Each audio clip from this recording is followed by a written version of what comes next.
Bonjour à toutes et à tous, ici Khalil Jebali pour ce Good Morning Market du 2 janvier 2018. Alors tout d'abord, je tiens à vous faire part de tous mes vœux de bonheur, de santé, de prospérité pour cette nouvelle année 2018. Nous commençons tout de suite avec le rappel légal habituel. XTB France informe les participants que la présentation à venir et les informations qui vont être dispensées ne constituent pas en aucune manière une sollicitation ou incitation à acheter ou vendre des produits financiers. Voilà, nous démarrons avec le calendrier économique de ce mardi 2 janvier. Vous le voyez, nous avons pris connaissance ce matin de l'indice PMI manufacturier en données bien évidemment finalisées pour le mois de décembre. Donc on a une data qui est ressortie quand même nettement supérieure aux attentes, à 51,5 contre 50,6 attendus. L'autre point positif, c'est que on est aussi supérieur à ce qu'on avait au mois de décembre, hein, on avait 50,8. Donc évidemment c'est un indicateur très positif. Néanmoins, donc c'est un indicateur positif qui fait que les indices ouvrent ce matin, en tout cas sur les marchés à terme,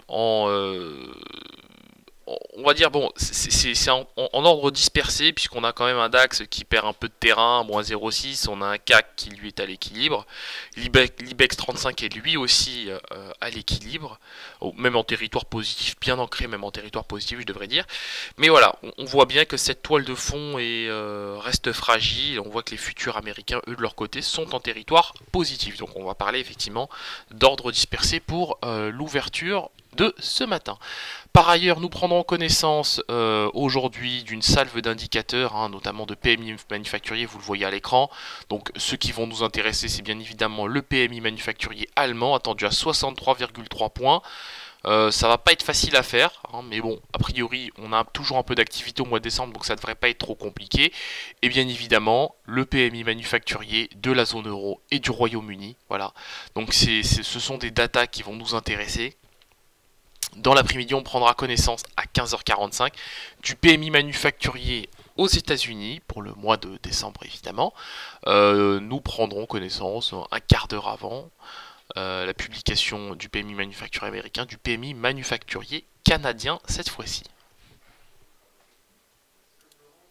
Voilà, nous commençons tout de suite avec l'analyse de la paire euro-dollar et vous le voyez, l'actif évolue en tendance haussière. Nous sommes portés par deux moyennes mobiles, la 20 et la 25 et la 100 période, donc tout ça est bien évidemment très haussier puisque les prix évoluent au moment où je vous parle autour de 1,2033. On n'arrive pas à s'affranchir du niveau du seuil des 1,2040 $, pour un euro. Alors dans ce contexte, c'est quand même très compliqué d'avoir un biais vendeur, hein, sur l'actif, étant donné la toile de fond en M30. Je n'ai pas de vrai biais. Voilà, sur l'actif, je m'attends tout simplement à une phase de consolidation sur le niveau des 1,40 à 1,20. Et pour la suite, évidemment, on verra. Mais il faudra parier, évidemment, que cette toile de fond haussière, en tout cas vous le verrez dans un instant, que cela, évidemment, pénalise l'indice DAX 30.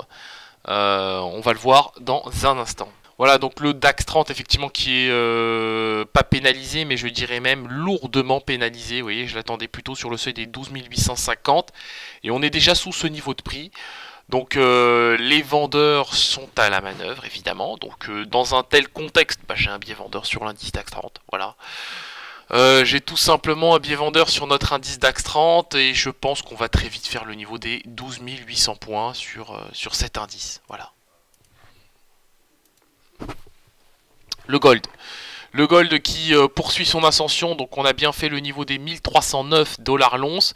Alors moi j'avais un objectif à 1307, correspondant aux 78,6% des retracements de Fibonacci. Dans la mesure où le DAX perd du terrain, je m'attends à ce que le gold lui continue d'en gagner en parallèle. Donc pourquoi pas, rendez-vous sur le niveau des 1315 $ l'once, hein, pour le gold. Le WTI, voilà, donc le WTI, visiblement, on est aussi bien orienté. Nous avions un objectif à 63,50, c'est désormais chose faite. On a rallié au plus haut de la séance asiatique le niveau des 60,73 $ le baril. On a une toile de fond qui évidemment est très positive, hein, sur le pétrole. De mon point de vue, ça va continuer. Voilà, donc j'ai désormais une target à 61 $ le baril sur le contrat WTI.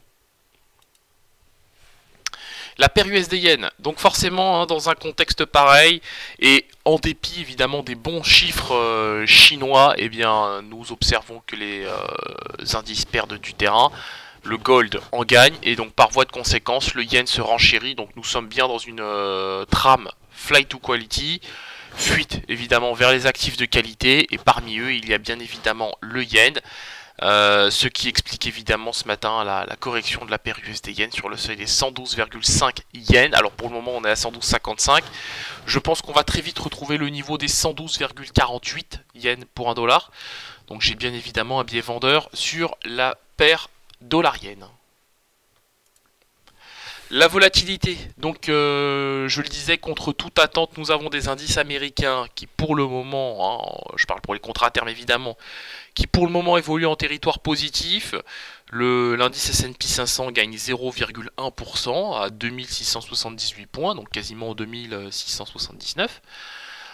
Dans ce contexte, on a une volatilité qui, elle, est très stable. On pourrait s'attendre à ce que la vol gagne du terrain dans un contexte baissier sur les indices, mais dans la mesure où les indices américains, eux, ne le sont pas, et bien forcément la vol ne réagit pas.